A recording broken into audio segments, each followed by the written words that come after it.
enfin que malheureusement, la théologie de remplacement, c'est grave.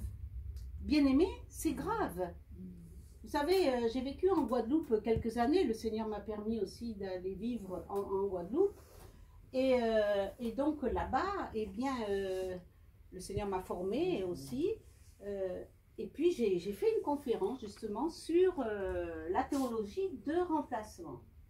Eh bien, vous savez, à la fin donc, du message, lorsque le Saint-Esprit agit, beaucoup de pasteurs qui étaient là, eh bien, ont demandé pardon. Amen. Amen. Amen. Alléluia.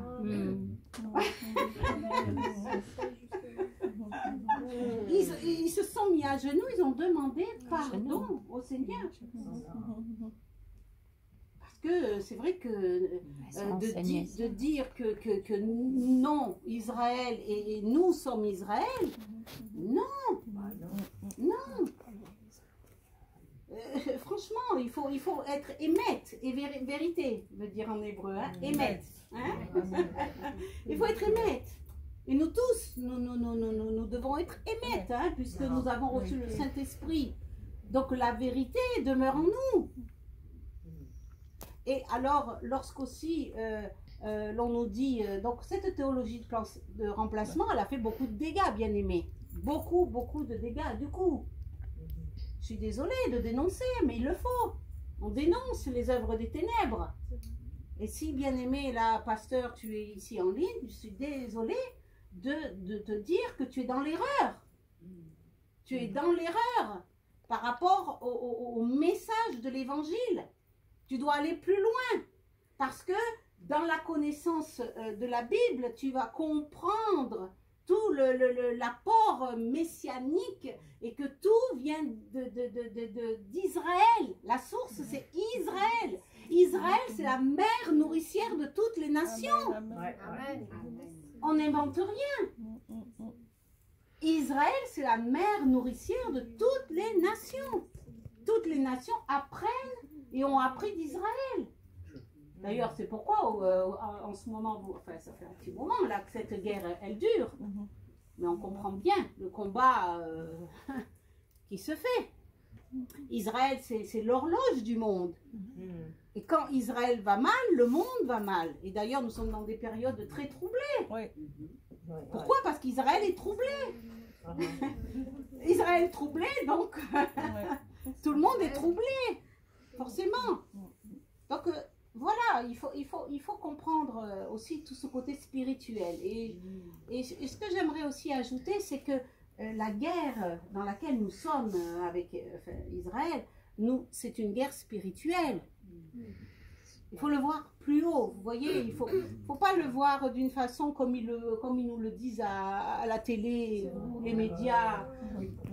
Voilà, ils ne comprennent pas puisque nous avons le Ruach HaKodesh, donc nous comprenons plus loin qu'est-ce qui se passe dans le Saint-Esprit. Mais eux, ils vont rester avec, voilà, ça reste très terre à terre, la chair, voilà.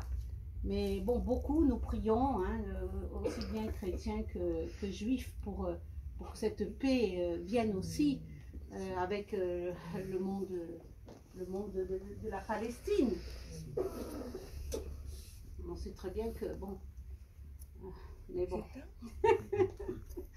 Voilà.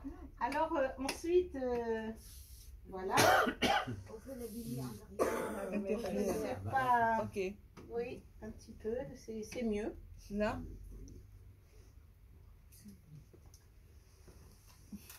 Et j'avais noté également que, au fait, c'est à la fête de Shavuot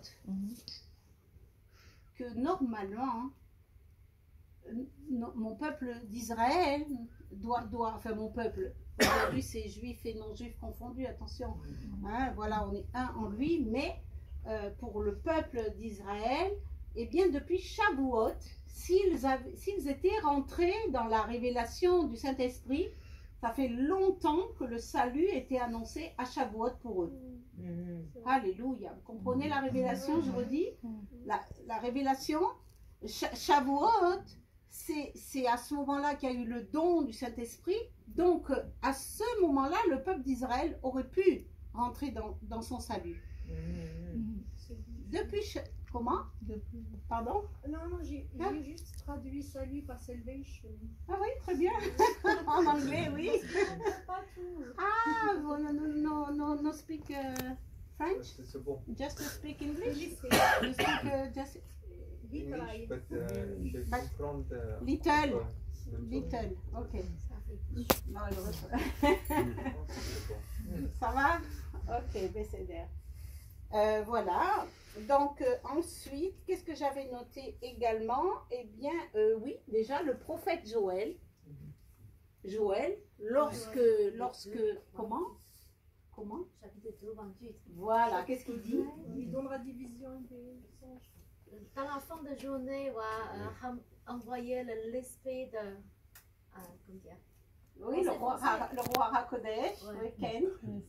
L'esprit d'application et l'esprit de son esprit. Les enfants. Répandre son esprit.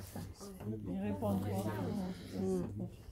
Supplication, c'est pas celui-là. Il a dit que déjà, il enverra l'esprit saint sur toute chair.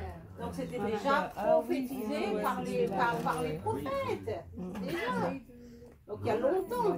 Donc ce que je veux dire, un juif peut, et il y en a beaucoup d'ailleurs en Israël, mais il y en a certains qui le cachent, il y a des rabbins. Il y a des rabbins qui ont reconnu le Messie, mais ils ne le disent pas.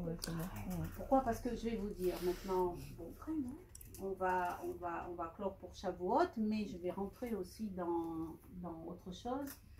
Mais pourquoi ils ne le disent pas? Parce qu'au fait, Israël c'est difficile. Israël c'est difficile. Vous savez, déjà